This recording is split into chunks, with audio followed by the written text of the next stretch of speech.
This is the Lone Crater YouTube. We hope this video helps.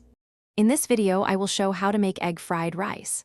First, ensure you have 2 cups of day-old, cold-cooked rice. This is crucial for the perfect texture.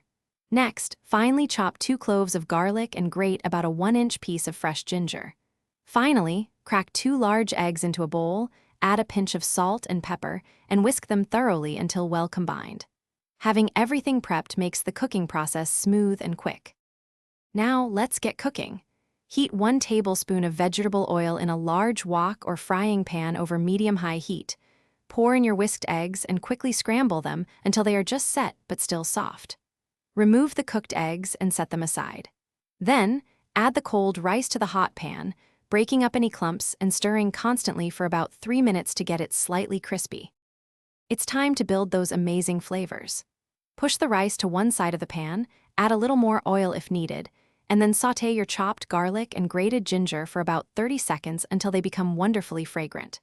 Now, add about 1 cup of your favorite mixed vegetables, like peas and diced carrots, stirring them into the rice.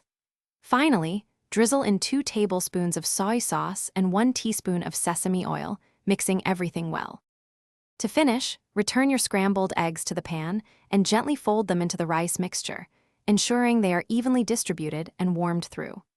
Garnish your delicious fried rice with plenty of freshly chopped green onions for a burst of color and a fresh, mild onion flavor. Serve immediately and enjoy your homemade masterpiece. Don't forget to check the description below for a link to the new Kindle Paperwhite and other great deals. Thanks for watching. Consider subscribing if we helped you.